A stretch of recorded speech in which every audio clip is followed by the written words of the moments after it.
Shalom shalom komunitas IPM yang luar biasa. Kesombongan. Tidak menganggap orang kecil, mereka menghina orang kecil. Mereka lupa kalau di balik orang kecil itu ada tangan Tuhan yang menciptakan mereka. Artinya orang sombong sudah menentang Tuhan. Orang sombong tidak akan tahan mendengar perkataan ini dan mengabaikan teguran ini. Hidupnya bagaikan lintah. Amsal 30 ayat 15 berkata, si lintah mempunyai 2 anak perempuan, untukku dan untukku. Ada 3 hal yang tidak akan kenyang, ada 4 hal yang tak pernah berkata cukup.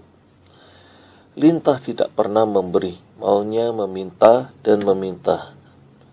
Meminta dimengerti, meminta perhatian, tapi tidak pernah mengerti dan memperhatikan orang lain.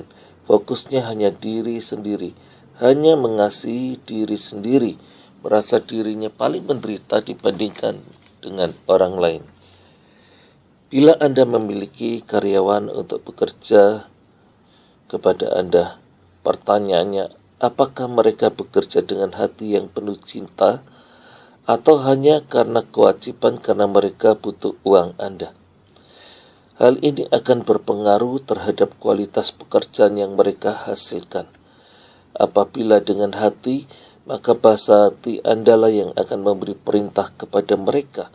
Bahkan sebelum Anda perintahkan, mereka akan selalu berinisiatif membantu Anda dengan penuh sukacita.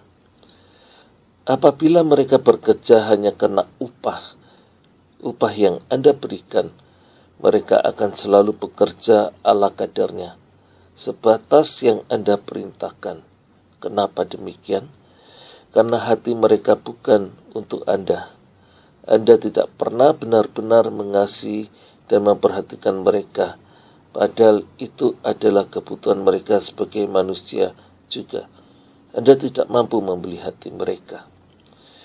Apabila mereka sangat mengasihi Anda dan selalu berusaha memberi sesuatu yang merupakan kesukaan Anda baru tahu bagaimana mereka relanya berkorban untuk Anda. Mereka seharusnya bisa menikmati sendiri, tetapi bahasa cintanya rela berkorban untuk tidak menikmati demi melihat Anda bisa berbahagia, mengerti bahwa mereka sangat mengasihi Anda.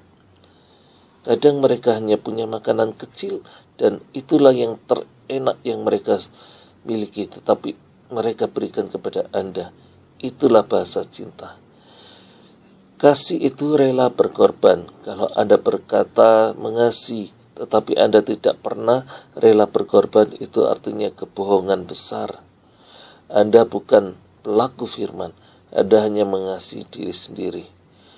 Orang kecil juga manusia, mereka juga butuh cinta kasih kita.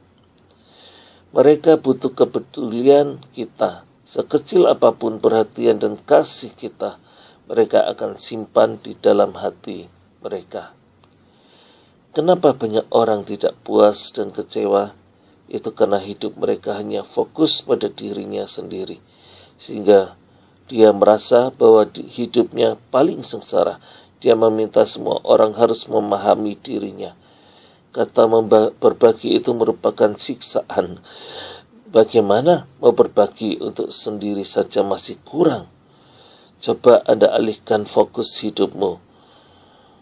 Maka engkau akan merasakan hidupmu diperkaya ketika engkau sanggup berbagi. Kebahagiaan akan engkau terima. Komunitas IPM yang luar biasa.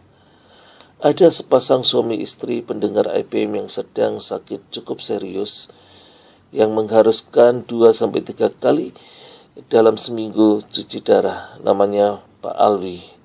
Mereka bukanlah orang kaya. Mereka sangat kesusahan dengan kondisi mereka yang sedang mereka hadapi. Tetapi hati mereka tergerak oleh cinta mereka yang luar biasa. Mereka berusaha memberi yang terbaik. Mereka datang ke kantor saya, mengirim banyak sekali makanan yang enak-enak, hasil masakan sendiri. Dan masakan itu sangat istimewa, semuanya istimewa. Mereka ingin saya menikmati kebahagiaan bersama dengan caranya yang sangat sederhana itu. Tetapi itu merupakan pengorbanan yang luar biasa.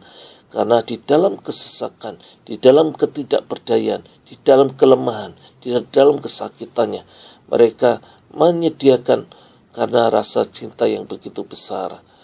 Secara manusia mereka tak berdaya, fisik tidak mendukung.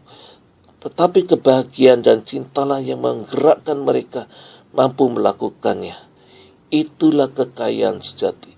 Itulah kebahagiaan sejati, di mana kita boleh saling mengasihi dan saling berbagi. Apakah kita bisa hidup atau bekerja tanpa orang lain? Apakah kita bisa hidup tanpa cinta dan perhatian orang lain? Ternyata hidup Anda dan saya pun baru berarti ketika kita peduli kepada orang lain, terutama orang-orang yang kecil. Mereka adalah ciptaan Allah. Menghina orang kecil sama juga dengan menghina penciptanya. 1 Samuel 2 ayat 3 berkata, "Janganlah kamu selalu berkata sombong, janganlah caci maki keluar dari mulutmu, karena Tuhan itu Allah yang maha tahu, dan oleh Dia perbuatan-perbuatan diuji." Yesaya 2 ayat 11-12 berkata, orang sombong musuh Tuhan. Manusia yang sombong akan direndahkan, dan orang yang angkuh akan ditundukkan, dan hanya Tuhan sajalah yang maha tinggi pada hari itu. Sebab Tuhan semesta alam menetapkan suatu hari untuk menghukum semua yang congkak dan angkuh, serta menghukum semua yang meninggikan diri, supaya direndahkan. Apa yang firman Tuhan katakan? Firman Tuhan dengan tegas mengatakan menantang orang sombong, dan Tuhan sendiri yang akan menghancurkan. Tangan Tuhan sendiri akan menghancurkan pada waktunya. Tetapi ada yang firman yang lain berkata, Tuhan dekat sekali dengan orang yang rendah hati, yang remuk hati. Tuhan sangat dekat. Tuhan mau mendengarkan keluh kesah orang yang remuk hati. Tuhan dekat dengan orang yang rendah hati, yang mempercayakan kehidupannya kepadanya. Karena itu marilah kita belajar. Kalau ada benih-benih kesombongan dalam diri kita, kita mohon ampun. Kita minta Tuhan untuk terus membentuk hati kita menjadi hati seorang hamba, hati seorang yang melayani, hati yang jauh dari kesombongan, dijauhkan dari kesombongan, sehingga kita boleh menikmati berkat-berkat yang Allah telah siapkan untuk kehidupan kita, dan kita boleh menjadi saluran berkat untuk Allah memberkati orang-orang yang ada di sekeliling kita. Kita boleh membagi kasih, membagi pengorbanan, memiliki sukacita bersama-sama dengan orang-orang kecil yang tidak diperhatikan oleh dunia, yang diabaikan oleh dunia. Mereka adalah alamat berkat, mereka adalah alamat Tuhan untuk kita bisa berbagi kebahagiaan. Elia Polan dalam Inspiratif Power Ministry.